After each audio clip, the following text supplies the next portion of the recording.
నమస్కారం అండి. భగవద్గీతలో నేడు 18వ అధ్యాయము మోక్ష సన్యాస యోగమునందు 20వ శ్లోకము తాత్పర్యం వినిపిస్తున్నది మీ విజయభాస్కర్. సర్వభూతేషు ఏనైకం భావమవ్యయమీక్షతే అవిభక్తం విభక్తేషు తజ్ఞానం విద్ధి సాత్వికం.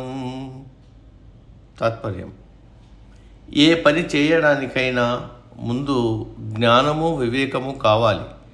అది 3 రకాలు: సాత్విక జ్ఞానము, రాజసిక జ్ఞానము, తామసిక జ్ఞానము. ముందు శ్రీకృష్ణుడు సాత్విక జ్ఞానం గురించి చెబుతున్నాడు. స్థూలంగా చెప్పాలంటే నేను వేరు, శరీరం వేరు అనే జ్ఞానము సాత్విక జ్ఞానం. సమస్త చరాచర జీవరాశులలో ఆత్మస్వరూపంలో భగవంతుడున్నాడు.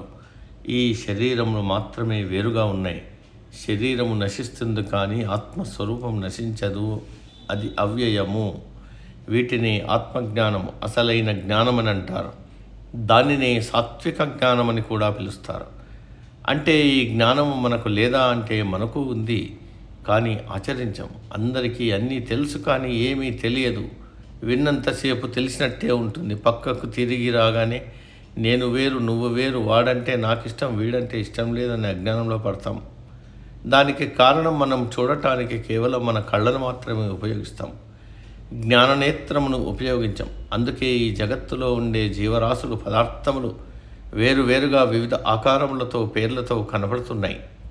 మానవులు వీటి బయట స్వరూపమును మాత్రమే చూస్తారు, కానీ లోపల ఉన్న ఆత్మస్వరూపమును చూడరు. అదే అజ్ఞానం.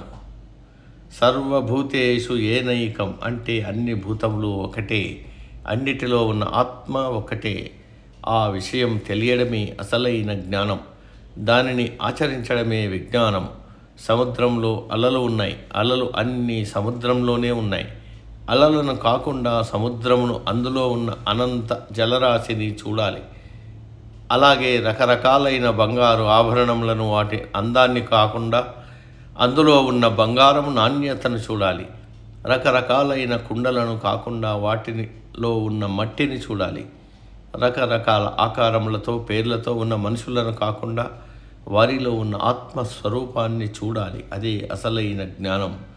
ప్రపంచంలోని వస్తువులు, ప్రాణులు వివిధములు, ఆత్మ ఒక్కటే. ప్రపంచంలోని వస్తువులు, ప్రాణులు నాశనమవుతాయి, ఆత్మకు నాశం లేదు. ప్రపంచంలోని వస్తువులు, ప్రాణులు వేరువేరుగా కనబడుతున్నాయి, ఆత్మ ఒక్కటే. ఈ జ్ఞానం మనం అలవర్చుకోవాలి. కానీ మనం ఇతర జ్ఞానముల కంటే సంగీత జ్ఞానము, సాహిత్య జ్ఞానము, వివిధములైన శాస్త్రముల జ్ఞానము, రాజకీయ జ్ఞానం, వ్యాపార జ్ఞానం, మోసం చేసే జ్ఞానం, ఇంకా ఇతర జ్ఞానములు సంపాదించడానికి ఉత్సాహం చూపుతాం. కానీ ఆత్మజ్ఞానం సంపాదించడానికి ఎటువంటి ఉత్సాహము చూపం. దానిని సాత్విక జ్ఞానము, అసలైన జ్ఞానము, తెలుసుకోవలసిన జ్ఞానము అని అన్నాడు కృష్ణుడు. ఒక మాటలో చెప్పాలంటే పైపైన కనపడే రూపాలకు, పేర్లకు మురిసిపోకుండా లోపల ఉన్న ఆత్మస్వరూపాన్ని దర్శించాలి అని భావము. ముక్కోటి దేవతల స్వరూపాలలో ఉన్న పరమాత్మ ఒక్కడే అని తెలుసుకోవాలి. అది సాత్విక జ్ఞానం. సమాప్తం. సర్వే జన సుఖినో భవంతు. అందరూ బాగుండాలి, అందులో మనం ఉండాలి.